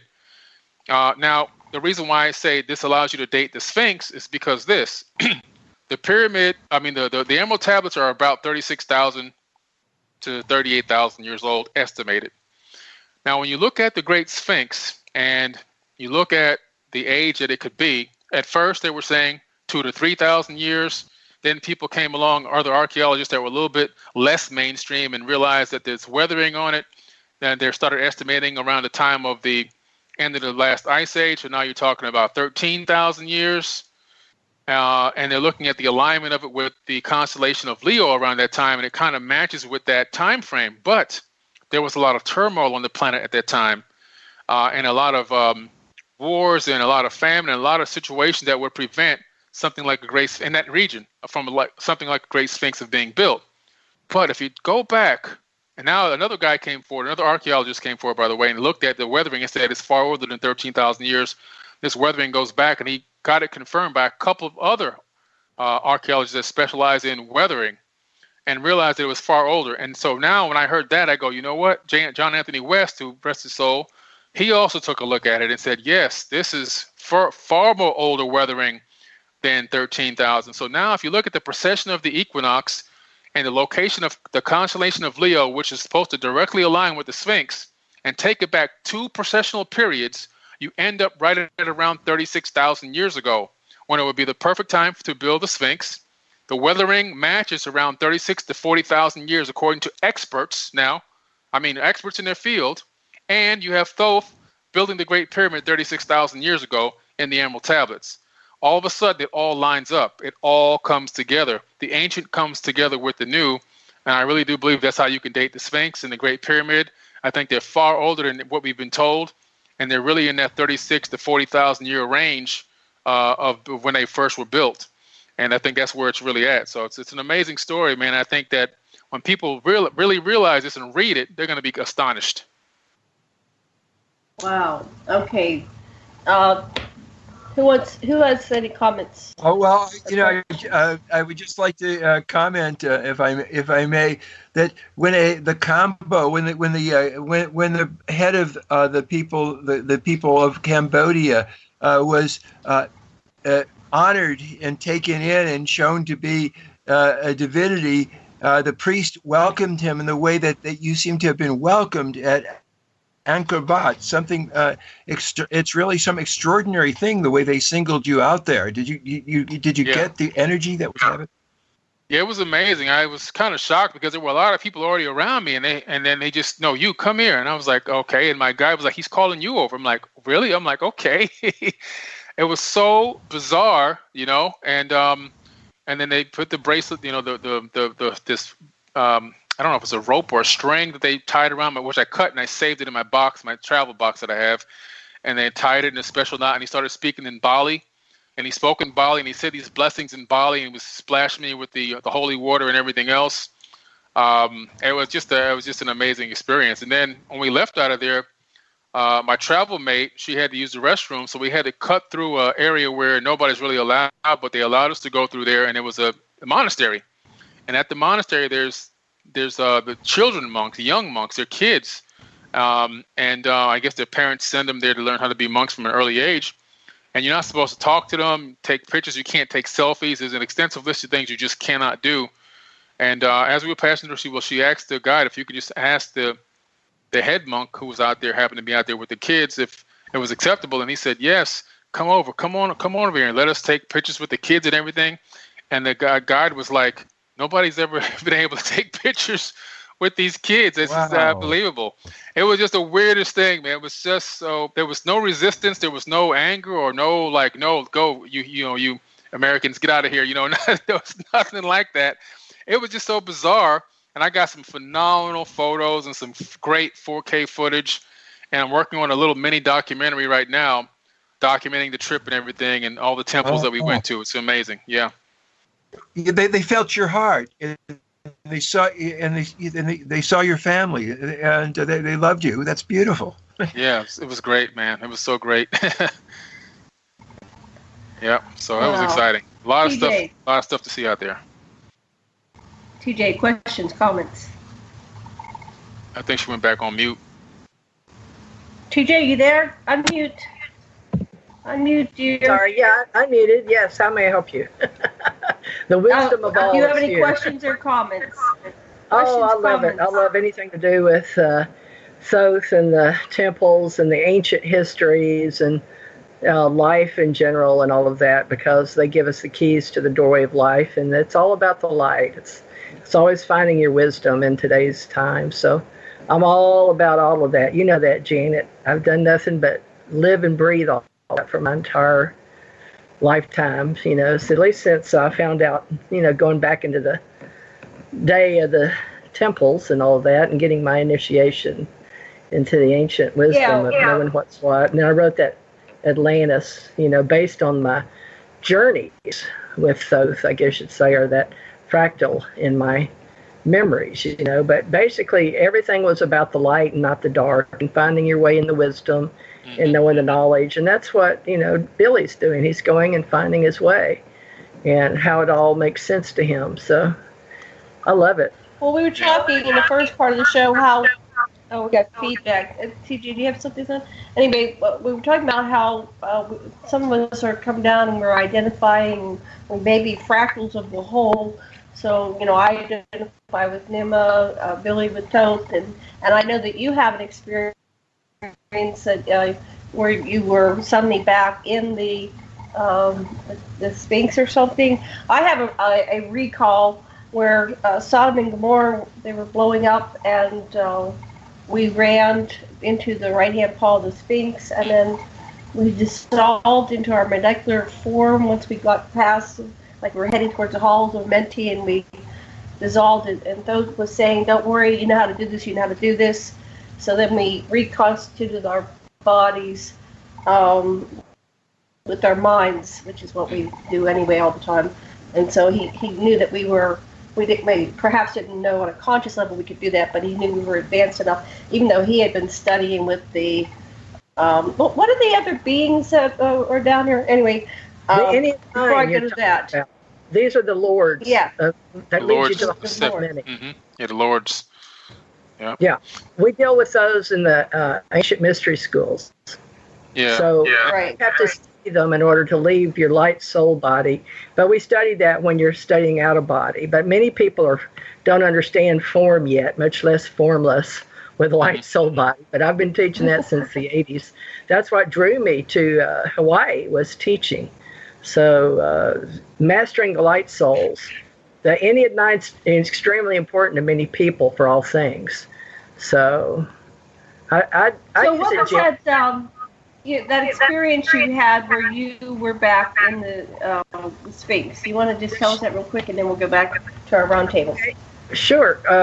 Billy, back one of the many experiences I had on my journey, my soul's journey, was dying in this planet and coming back and coming again and going to White Sands. And then I was called in the military and the Navy, and then working with the Navy. They sent me to Hawaii. And while I was there, I was bringing together all these people. I was doing psychic fairs down at the Hilton Hawaiian Village, and then I did people synergistically involved. And then Sasha on my mind, bless your heart. Dr. Laura Sturgis is also a PhD like Sasha, and she had me teaching lessons for her next to her office. And so I was bringing all these people together into the light and teaching, and I was channeling from other places in space. So they had me over to the aquarium, or the ocean, what is it called, where you see planets, a planetarium. And I was teaching from the Andromeda galaxy. And so all of a sudden the men in black were showing up, and all these people wanting to know and watching me do this and help people with their healings and seeing UFOs and all of that. So on my birthday, they wanted me to go back. So they had a big, we had dolphins, we had Terry that taught the dolphins, and we had all these different people that were very spiritual people, and they all came together from around the world, and some from Norway, some from Germany, and met me in this big home where I had big pool out in the back, lots of ladies. And they took me back. We had music, and it was a beautiful, beautiful celebration of my birthday. And on that birthday, many people left except for a core think tank, 6 of them. And we had me in the middle of the room for my birthday, and they just let me go back in time, and they sat around me in a circle. And I went down into myself and traveled back to the pyramid in Egypt, and was inside a pyramid, and I had died, and I was floating through the air. 4 men were carrying me, but there was light in there. It became very real for me. It was a very real experience.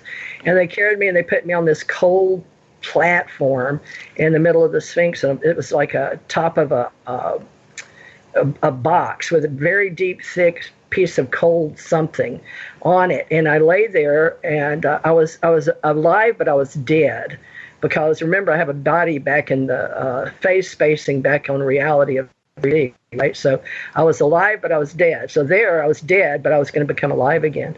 So as I lay there, a big black bird came up over me and went up out of me.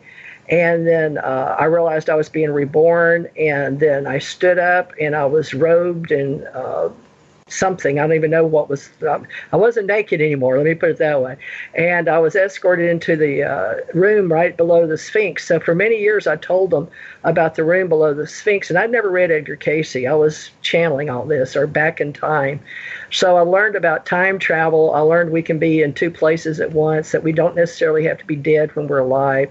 And I learned a lot of things that the part of me that was Thoth at one time, because from my understanding at that point, I became a very tall, giant, multicolored man, a very tall man.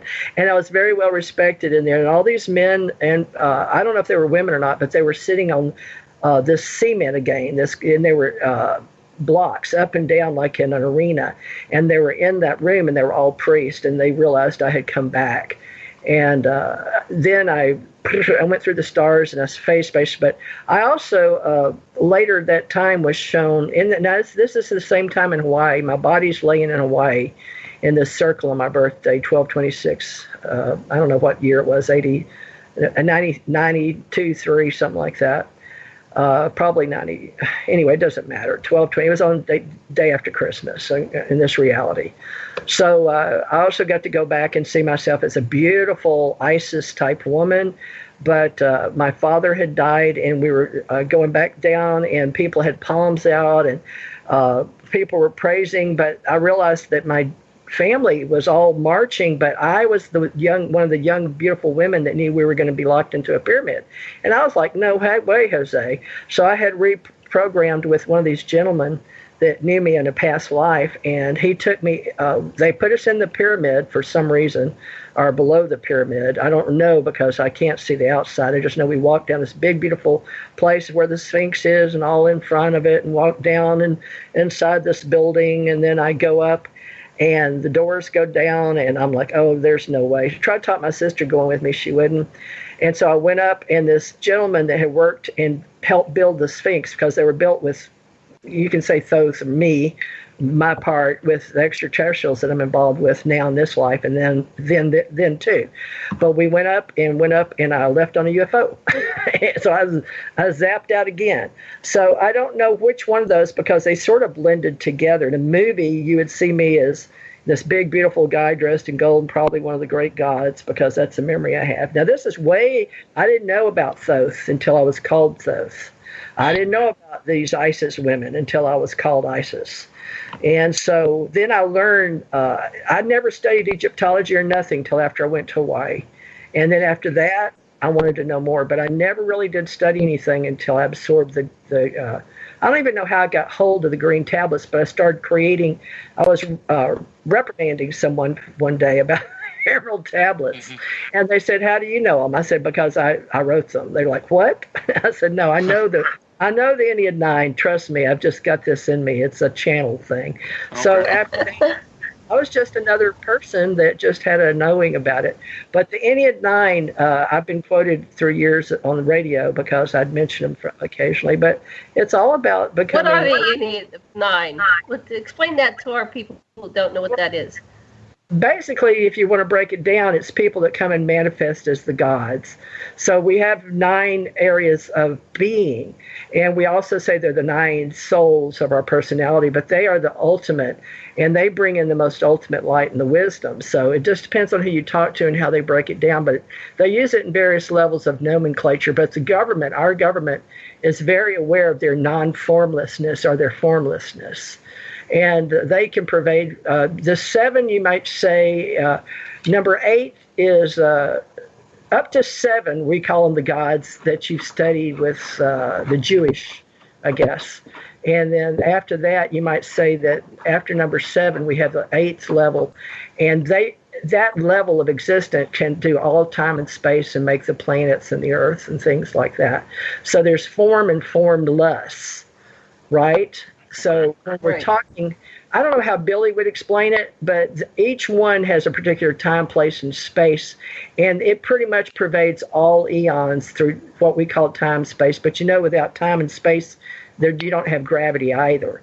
So these are the beings that can come and go as at will, and they're forever, and they're on the infinite greatest thing that you can ever possibly imagine. So Billy, would you say that they are formless thoughts that are beyond infinite? Yeah, they have a lot of. They have the capability of being the essence of some type of a level of consciousness, but at the same time, when they intersect with biological entities, they have the capability of each aspect of one of the lords has the aspect of being one of the chakra systems in the body.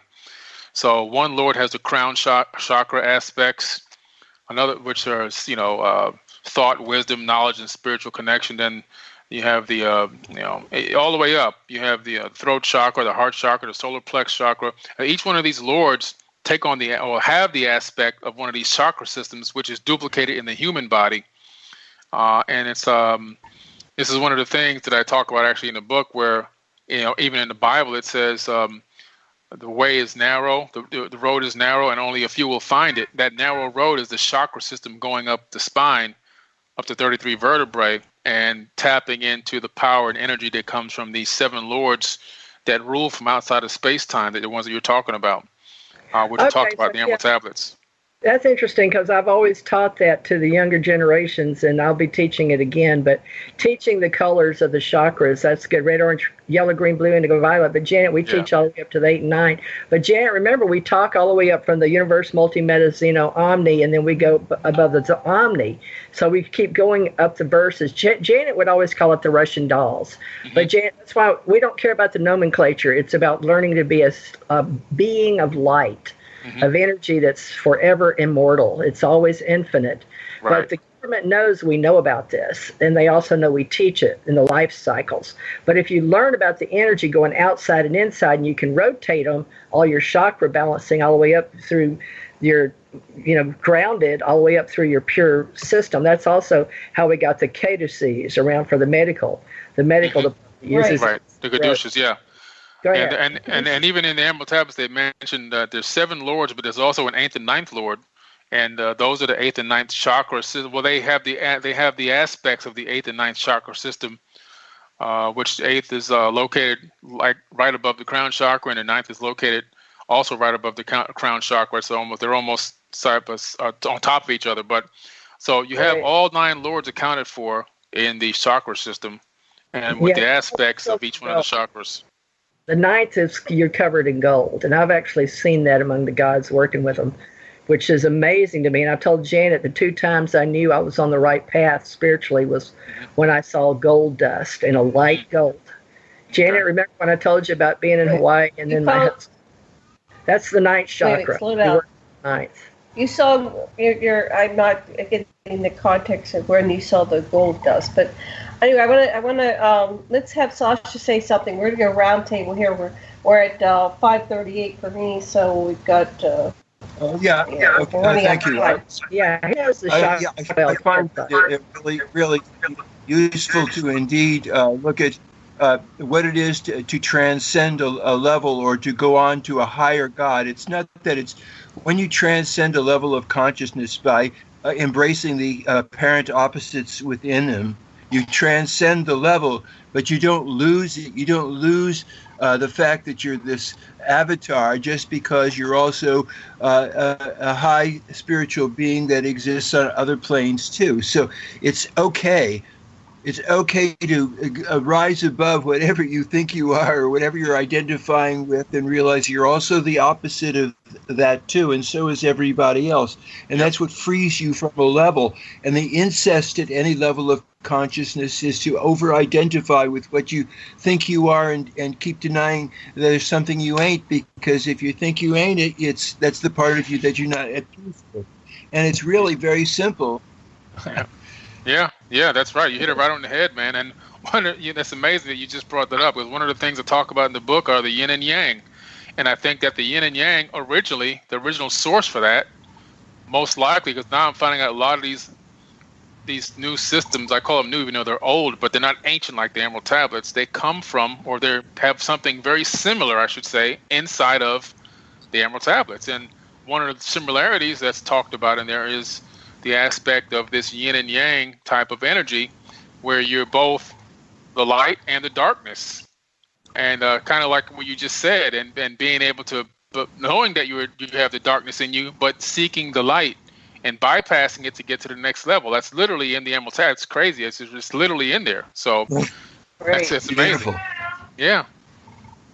Well, we are 50-50, and so in order to break the cycle of reincarnation, what you're talking about is you have to go at least 51% into, giving. You have to be 51% giving, and then that's how you transcend, and you have shifted from this 50-50 polarity dichotomy universe. And one of those is like awakening your chakras for Kundalini awakening. And the Kundalini goes through and cycles through all your chakras. And so, I've had a Kundalini awakening. It's not to say that I'm enlightened, but, I have an awareness of it and the potentiality. And on some level, I'm still here. So I'm back here in the journey experiencing it. But this Kundalini awakening status actually reconnects you all the way to source.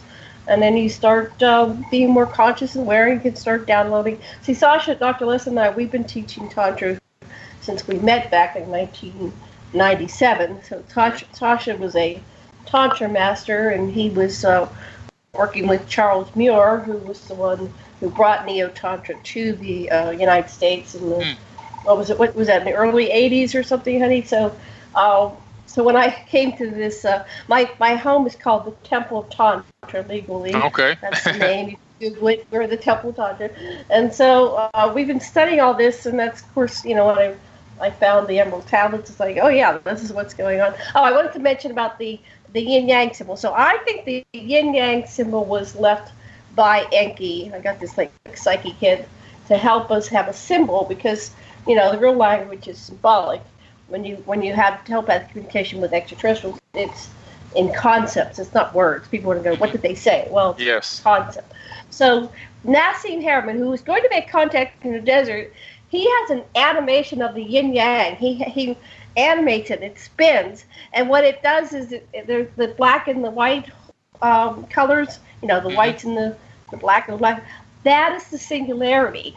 And so when it cycles around, it actually aligns, and that's your portal, your Stargate, your singularity, and he mathematically aligns all the singularities within the smallest, what do you call it, plank, or the molecules, or all the way up to the largest thing we could ever conceive, a universe, I guess, and everything has a singularity, and he mathematically charts it as all in a line, so everything is one on the Vashivaya.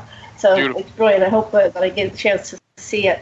Okay, we're got about 15 minutes left. Billy, what else would you like to introduce us to? And then we'll do one final feedback Q&A on that. I just think that based on my research, I gotta overstate this, because I think people need to understand the Emerald Tablets were real. It's not something that was fabricated, not something that was made up. The tablets were deciphered by many famous people over many years, hundreds of years. And the knowledge that's inside of them is basically the fundamental basis for almost all religions. no matter where you look, especially Christianity more than anything. And what it leads me to believe is that Thoth is most likely an incarnated Jesus, or Jesus was an incarnated Thoth, or his son, one of the two. I know that Jesus did grow and was, first of all, I know he was a real person. A lot of people don't think that he existed, but I've been to his house in Egypt. The Bible makes a reference to him being called back from Egypt when after he disappeared from the age, I think it was 14 to 33. But when I went to Egypt, there's actually now a Coptic church, which is where he lived, inside the basement, which is now like a shrine and everything else, and some of the things that he had there. And he lived there with his mom before he went to the Egyptian, while he was attending the Egyptian mystery schools. And then from there, he left the Egyptian mystery schools and headed off to India and Tibet to learn Reiki healing and everything else. And this is all well documented. So it was a real person. His name wasn't Jesus. His name was Yeshua, or Joseph, really Yeshua. Jesus was something, it's kind of interesting, the name Jesus. It didn't even have a J on it. A J was added, but it really was Isus, which sounds like Zeus to me. So was his father Zeus, or is he Zeus reincarnated? Or is he just Zeus that came down in his avatar? Right, exactly. But there's a lot of theories that we could do a whole show on who's Jesus. But Jane, you know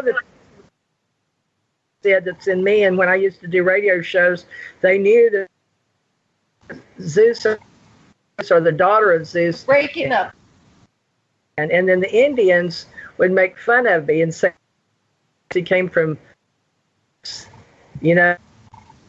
the. I can't hear you, TJ. It's like really breaking up. Maybe other people can hear you, but I can't make out what you're saying. I'm not sure what's going on. Oh, okay, I'm sorry. I said that's just funny that the same story is what I had, Billy, and what I taught for years, the same thing, because it is the dark and the light and both sides of the energy going up the caduceus, and we do have to work with our dark night of the soul, and we have to, every time we lean forward into thinking we're getting light, another door opens and it brings you into the dark or in the physical, right? So you have to always be working in the positive and the negative. It is yin yang. So we all got it right. We all know what's going on. Yeah. Well, we're talking about the Jesus story. So, and I missed what you said, but it was with a Y, not a J. Right. Yash- Okay, so go ahead, Billy. Continue what you were saying about the Jesus story. So you think there's a I think there's a chance that Jesus and a spiritual Jesus. Yeah, go ahead. Yeah, there's definitely two, probably even three, because one is astronomical, and then one is probably spiritual, and the other one is actual physical person. The physical person itself, who comes from Mary, who was a virgin birth. What you find out when you read the Apocrypha text that was kept out of the biblical text, you discover that Mary's mother was also a virgin birth. So Mary was a virgin birth as well. Now, when you see this happening, two virgin births in the same bloodline, it means that somebody with power, with technology, is establishing a specific bloodline for a specific purpose. Right. And I think that Merovingian bloodline is still alive today. And one of the things that I've recognized through my studies is through the Sinai Bible, which predates the King James Bible by many hundreds of years. The Sinai Bible, there is no crucifixion. Jesus was never killed. And now they have discovered I think it was 6 years ago, they discovered the book of Jesus' wife. And it was taken to Harvard University. It was studied there. It was studied all over the world at many different places to study text and ancient writing and everything else and make sure it was authenticated. Then it was finally authenticated. And in this, he was married, most likely to Magdalena. And that means most likely he probably had kids. So this Yeshua person, who we're calling Jesus, did attend the Egyptian mystery schools, was a virgin birth. And if that's true, then that means he was an artificial insemination. It doesn't mean it was magic. It doesn't mean it was somebody who waved the magic wand. It means somebody with technology did an artificial insemination, combining their DNA into a zygote, putting that zygote back into the womb of Mary and let her carry it to term, which we do in modern days right now. And the same thing happened to Mary's mother, Jesus' grandmother. So that means we're looking at an advanced culture utilizing a specific bloodline for a specific purpose. And because a lot of the words that Jesus talks in the New Testament of the Bible match Thoth's words almost identically from the Emerald Tablets, you have to now question and say, is he Thoth or the son of Thoth, or is he a direct student of Thoth? I'm starting to really think that he might be an incarnation of Thoth himself, just because the words that he's using, and I match them up in the verses inside the Emerald Tablets with some of the biblical verses so people could see them side by side, that this is an incredible anomaly. It shouldn't, I mean, the fact, one or two things sounding the same, but 10, 15, 20 things sounding the same, it shouldn't be possible. So I think it's amazing. It's an amazing story, and I think that a lot of religions have fundamentally based their ideologies off of these Emerald Tablets and then added their own turn to it to make it into whatever they wanted to make it into. But originally, the source seems to be these tablets for a lot of the religions out there. Well, Billy, I want to just interject something, and then I'll go round table here. I have a researcher, Glenn Bogue. He's Canadian. He's an attorney. He's brilliant.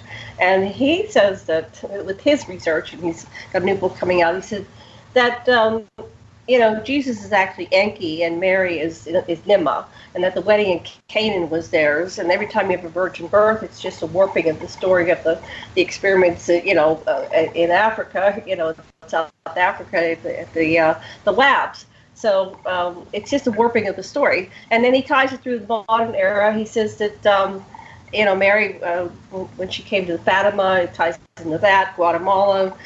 He said that he's tracked them down, the three of them, Enki, Nimma, and Damkina. They traveled together all over so we have them dying and being reborn again, because humans can't understand how somebody could be alive, 5,000 years later.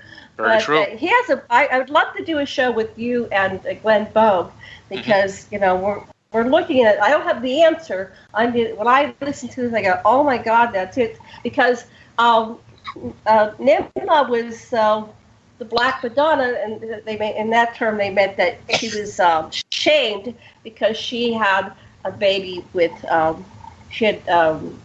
Ninurta with Enlil, and her father forbade her to ever marry. So Enki ended up her beloved, and ended up with Damkina. So what happened was that Canaan finally they basically said, "Screw this, Dad, we're getting married anyway," and so that was their marriage, Enki and Nimma, as Jesus. It was actually Jesus and. That makes a lot of sense. It's very possible. It makes a lot of sense. Yeah. I would just, if I may, I would just like to interject that for many, many people, the archetype or fractal of Jesus has come to mean open your heart, unconditionally love everybody. That's the key out of this whole mess. And I think that whatever realities, it doesn't. That is such a pervasive archetype for people that wish the light of everybody here to shine, and that's really a big one, I think. Yeah, you're right. That's perfect. I think that people don't realize that there are no Christians in the Bible. I mean, it doesn't even exist. Christians come long after. And then you have Baptist and this one and that one. The whole story's been twisted and turned. The message has been turned. You hit it right on the head, Sasha. That the message is exactly what you said. It's a Christ consciousness. It's a type of love and understanding that you have for your fellow man and everything in the universe. And that's what takes you to the next level. And it has nothing to do with a lot of the, crazy ideologies that have kind of been put out into the mainstream with these control systems and everything else. But the real message of Jesus has been completely lost. And whether you think people think he was real or he wasn't real or whatever, it doesn't matter. The consciousness of it, what the meaning is behind the thought process and the energy behind it, is nothing but pure energy and pure love.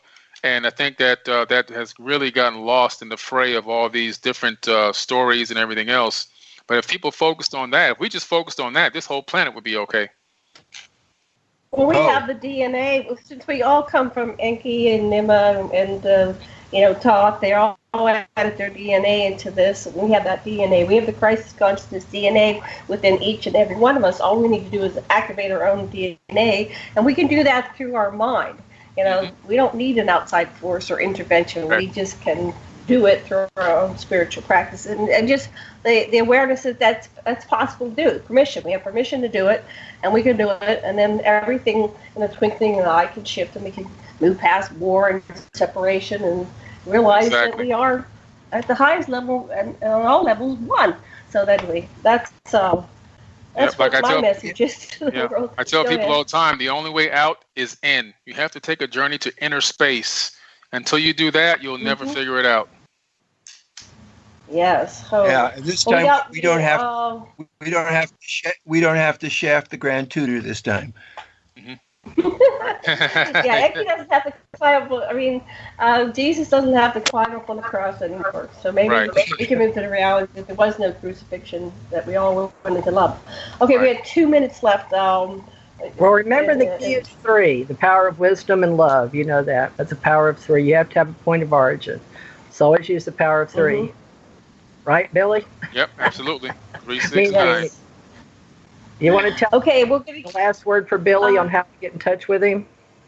Yeah, Billy, your last word tells us about your website and your book coming up and anything else you want our listeners to know. Get away. Okay, great. My Instagram account, Facebook, Twitter, Tumblr, social, or even my social media, my OnStellar. We have a new private social media account now called OnStellar, OnStaller. It's Forbidden Knowledge with the number 4. So that's the number 4, BIDDEN, KNOWLEDGE, Forbidden Knowledge with the number 4. My YouTube channel is also The Forbidden Knowledge with the number 4, THE, Forbidden Knowledge.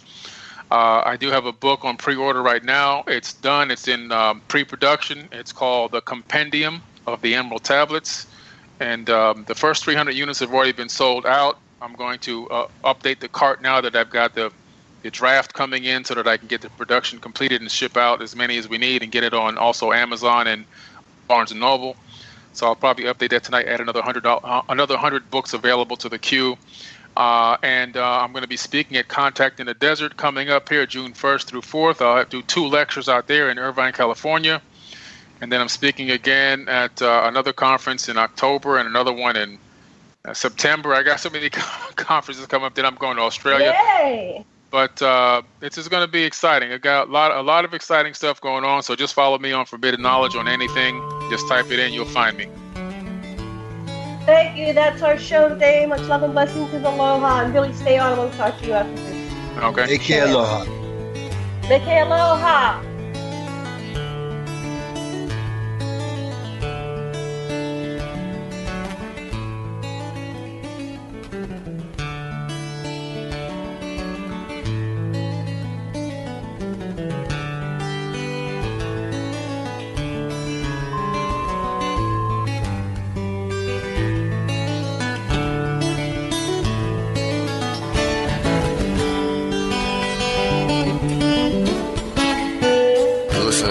Radio at freedomslips.com, and we'll be right back after this message.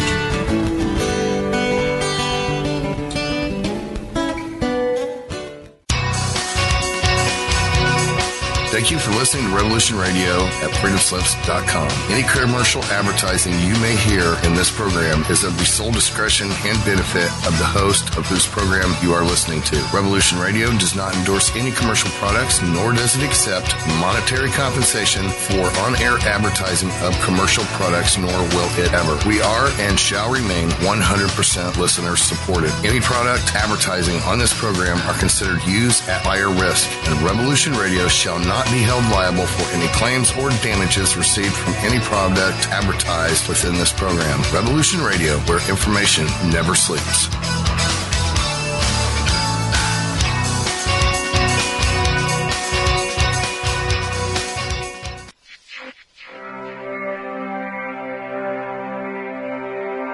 Most guys freeze. That's your cerebral cortex looking for an answer it doesn't have. See? Even your brain knows you're screwed. The body's filling with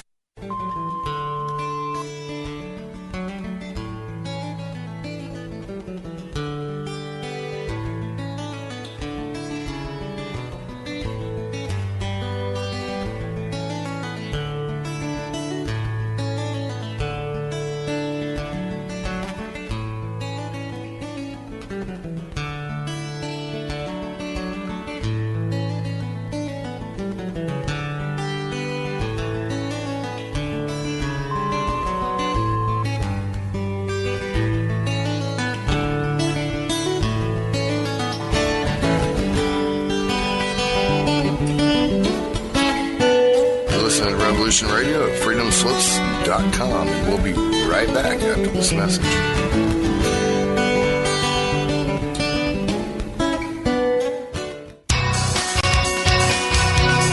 Thank you for listening to Revolution Radio at